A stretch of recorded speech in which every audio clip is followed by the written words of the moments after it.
Big ബോസിലെ contestants ഒക്കെ ജിൻഡോയ്ക്ക് എതിരൊക്കെ ആണെങ്കിലും വോട്ടിങ്ങിൽ 11 വോട്ടോടു കൂടിയാണ് ജിൻഡോ ക്യാപ്റ്റൻ ആയത്. ഏറ്റവും വലിയ രസം എന്താണെന്ന് വെച്ചാൽ ക്യാപ്റ്റനായിട്ട് മത്സരിക്കാൻ നിൽക്കുന്നവരോട് മറ്റുള്ള ബിഗ് ബോസ് കണ്ടസ്റ്റൻസിന് എന്ത് വേണമെങ്കിലും ചോദിക്കാമെന്ന് ബിഗ് ബോസ് പറയുന്നുണ്ട്. എല്ലാവരോടും ഓരോ ക്വസ്റ്റ്യൻസ് ചോദിക്കുമ്പോൾ ആ സമയത്ത് നോറ ജിൻഡോയോട് ചോദിക്കുന്നത്, നിങ്ങൾ ക്യാപ്റ്റൻ ആയി കഴിഞ്ഞാൽ കണ്ടന്റിന് വേണ്ടി ഇതുവരെ ചെയ്ത തോന്നിയാസം പോലെ ഇനി അങ്ങോട്ട് ചെയ്യുമോന്നൊക്കെയാണ് നോറ ചോദിച്ചത്. അപ്പൊ തന്നെ ജിൻഡോ പറയാണ് ചെയ്യുമെന്ന്.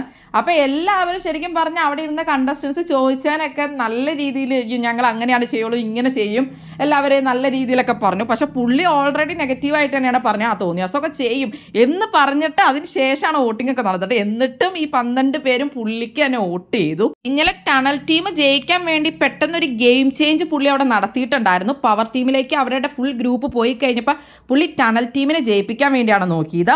പുള്ളിയുടെ ആ ഒരു ഗെയിം ചേഞ്ചും അവരുമായിട്ടുള്ള ഡീലും തന്നെയായിരുന്നു പുള്ളീനെ ഇന്ന് ക്യാപ്റ്റൻ ആക്കിയത്. പുള്ളി ഇന്നലെ വടംവലിയിൽ കൂടിയോണ്ട് തന്നെയാണ് അവരുടെ ടീം ജയിച്ചതെന്നുള്ള ഒരു ഉറപ്പാണ്.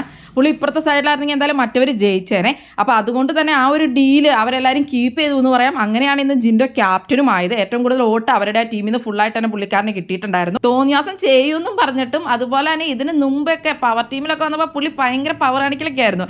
അപ്പോൾ അതൊക്കെ എല്ലാവർക്കും അറിയാം. എന്നിട്ട് പോലും ജിൻഡോ അവിടെ ക്യാപ്റ്റൻ ആയിരിക്കുകയാണ്. വൈൽഡ് കാർഡായിട്ട് വന്നിരിക്കുന്നവർക്ക് പോലും ജിൻഡോയുടെ കളികളൊന്നും അങ്ങനെ മനസ്സിലാവുന്നില്ല. ജിൻഡോനെ വീഴ്ത്താനൊന്നും പറ്റിയിട്ടില്ല.